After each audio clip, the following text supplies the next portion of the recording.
Vietnam was still vibrating in his head. Markets screaming, motorbikes cutting through traffic like shrapnel. Nights that never shut off.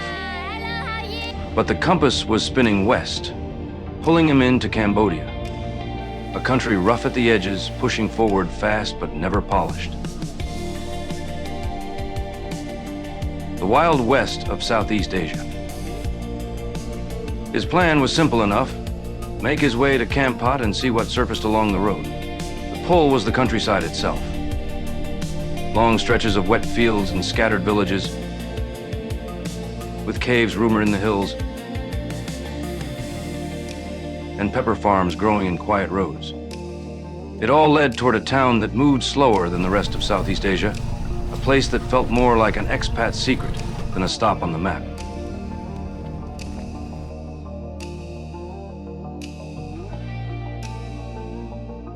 The ride out of Da Nang came in a grab taxi, weaving through the last streets of Vietnam on the way to the airport. Check-in, the shuffle through gates, the kind of dead time that only builds anticipation. Then, wheels up, and the sky opened. Clouds stacked high, flashes of light cutting through, the whole horizon and his intention shifting west. A quick hop south, and the wheels touch Ho Chi Minh, just long enough to switch buses and crawl over to the international side of the airport. Then it was back to the sky, heading to Phnom Penh, a city much larger than most people expect, crowded and sprawling in every direction. Like anywhere else, the initiation was the same. Get off the plane, fight your way out of the airport, and find a ride into town. The hotel I landed in was comfortable and came cheap, a rare advantage of traveling in the rainy season. 10-foot ceilings, windows in place of walls. The kind of space that would bleed your wallet back in America. After searching through blogs and phone apps, he eventually found a van at a reasonable price, heading south to Kampot. It wasn't a short trip. 4 hours on the road is an investment, especially when you're packed in with 6 other passengers. The ride stretched across flat country with hills in the distance, broken only by the occasional palm or roadside stall. The kind of scenery that holds you in a trance. Somewhere in the middle of it all sat an older man, cradling a newborn, so fresh it hardly seemed possible. The sight of this left a question hanging in the back of his mind long after the van pushed on. Sleep never came. Anticipation had its hooks in, and Kampot was pulling closer with every mile. And then the final stretch came in a tuk-tuk, the first of many to come. The skies were gray overhead as the ride started on paved roads, rolling past shop fronts and street vendors, before the surface cracked into dirt and the ride shook itself into the jungle. The city gave way fast, rustic houses fading behind as green closed in on every side. The destination was Bohemians, a well-known stop outside of town, tucked halfway down a rough road.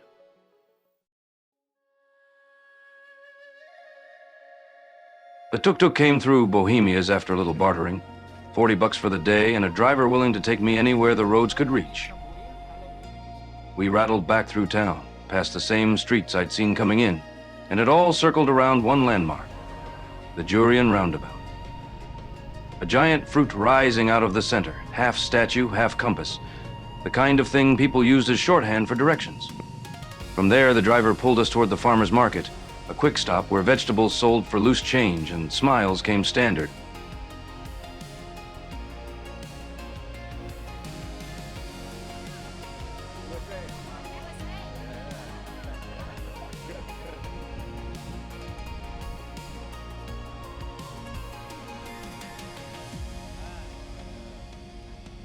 Out past the edges of Kampot, the country opened into wide fields, most of them already harvested. Trees stood here and there, with hills rising faintly in the distance. It was clear this was farm country, the kind of land shaped by work, even if no one was out in the paddies that day. At one point, a dump truck sat dumping gravel in place, and it hit me how much of these roads depended on that gravel, just to stay passable. The ride stretched close to 40 minutes, and the anticipation built with every turn. This wasn't some easy tourist stop. It had to be earned. The tuk-tuk dropped me at a narrow gravel road, and it was clear right away. No buses, no tourists, no crowds. Just me, the cave, and the man waiting at the base, the kind who looked more like he lived in the house by the entrance than worked a job. Together, we climbed a short set of stairs, well made, but steep enough to make you feel the weight of each step. At the top, I looked back across the valley we'd just driven through, rice fields fading into the distance with only a scatter of trees to break it up. Then I stepped inside, and there it was, a dim shrine burning in the half-light, the kind of thing that made you wonder if you should pray for safe passage or just pray not to die.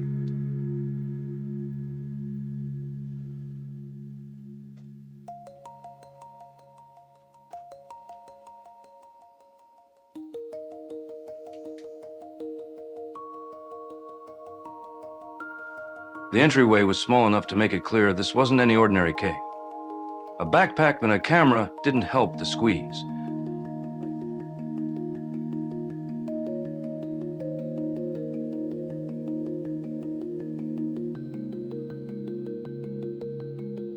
Soon we'd hit a stretch where water carved through the rock, and when the rains came, that route was sealed shut.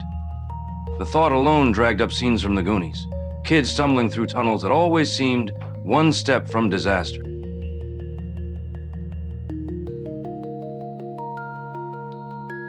We slid down rock faces, slick with moisture, shoes squishing through bat guano that reeked of ammonia, until the guide stopped and pointed to two routes ahead, the hard way or the easy way. I tried the hard way long enough to realize the obvious. There was no chance of pulling it off with a pack on my shoulders and a camera in my hands.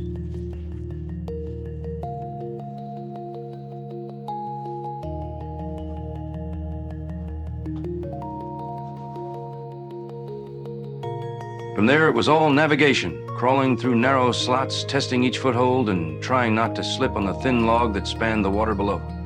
The rain outside had already started to swell the pools, and the thought of that water rising didn't leave my head. My phone light and his flashlight threw shaky beams against the rock, a constant reminder this was no official tour, just a bootleg journey into the dark.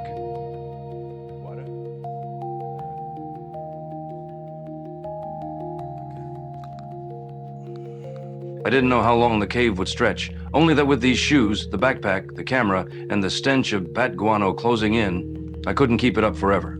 Still, in that moment, I was ready to push as far as it went.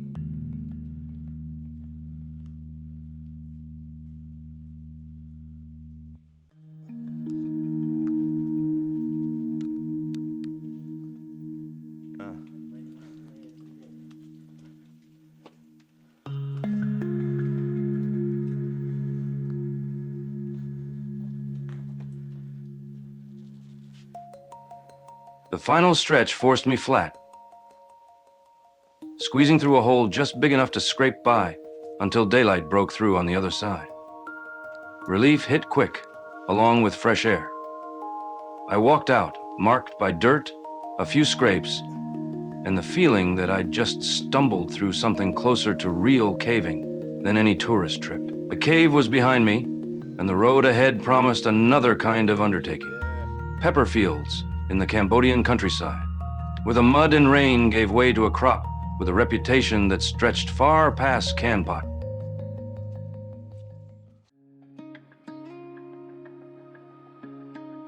What's your name? Son. Son? Yeah. Nice to meet you. You too. What's the name of this farm? Botry Farm. Botry Farm. Right. All right. Botry Pepper Farm sat tucked out in the countryside, quiet and still under the late morning haze. It was just me and the guide. No tourists, no groups, no noise. An intimate affair, if you will. His English was good enough to keep the story flowing, learned from his time working at hotels before becoming a tour guide. He knew enough about the farm to make it all make sense, and there was an easy confidence in the way he spoke.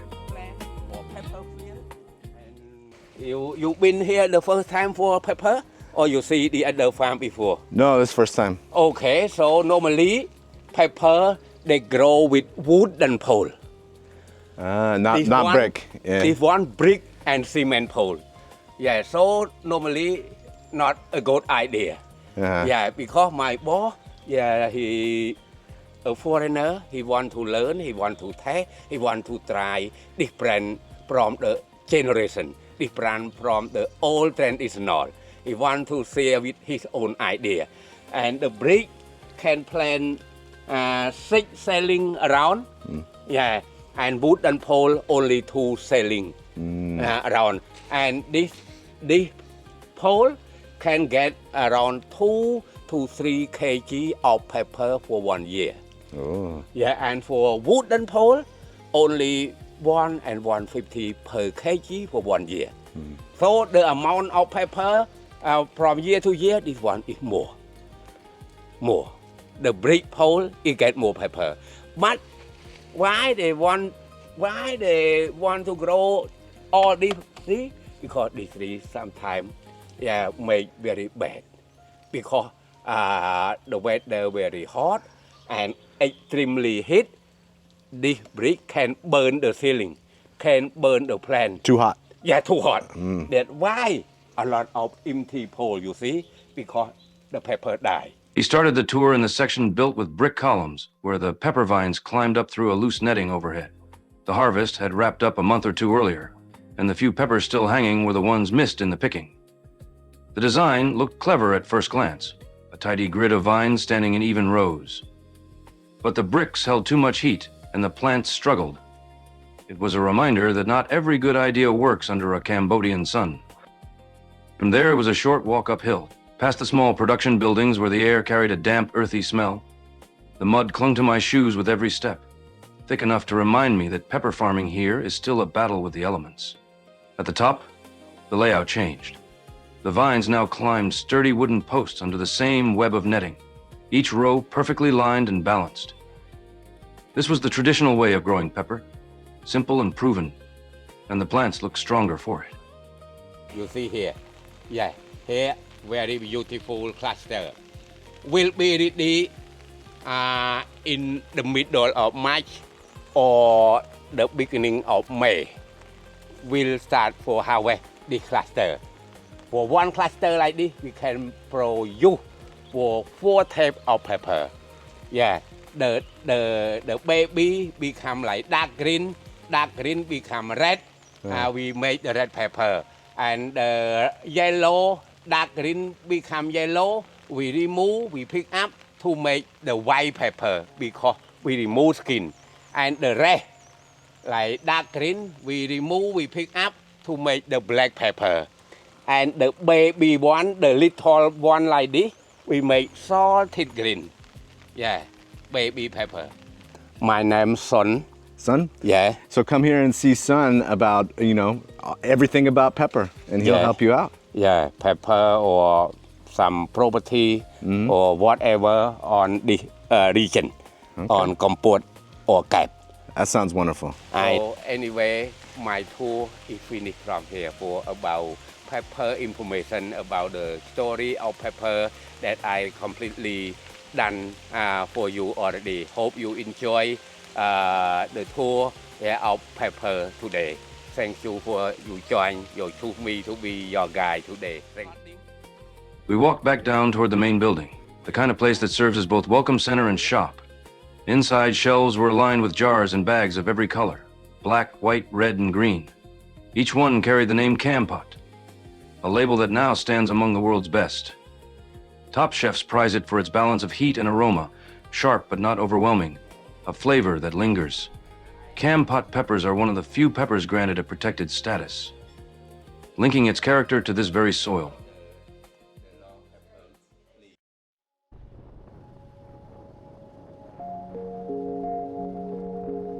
Before leaving Kampot, he stopped at the Kampot Dog Sanctuary, a Riverside refuge that used to be a backpacker hostel.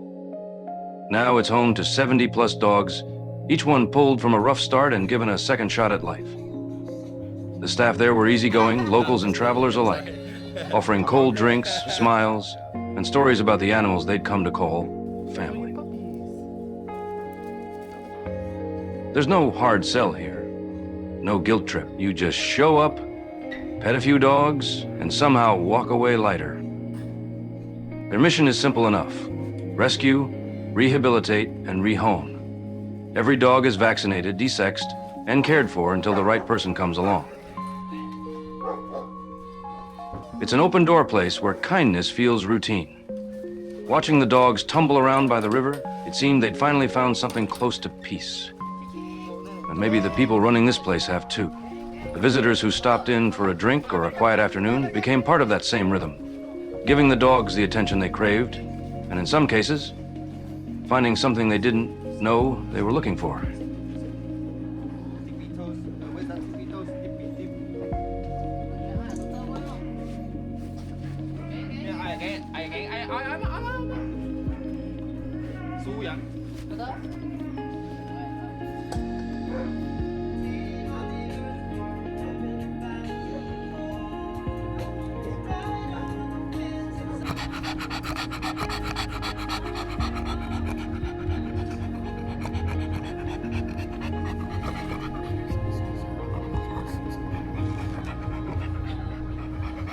By the next morning, it was time to move again. His gear was packed, shoes still muddy from the fields. The flight north to Siem Reap felt like leaving one rhythm for another, swapping river dogs and red mud for ancient stone and stories still buried in the jungle. Whatever waited up there, he was ready to find it. He didn't spend as much time in Kampot as he wanted. There were still corners of the town left unexplored, roads leading out toward Kep and boats bound for Koh Rang that would have to wait for another trip. The plan had been bigger, but the weather, the timing, and maybe fate had other ideas. What he did find, though, was a vibe, something that couldn't be scheduled or filmed, only felt.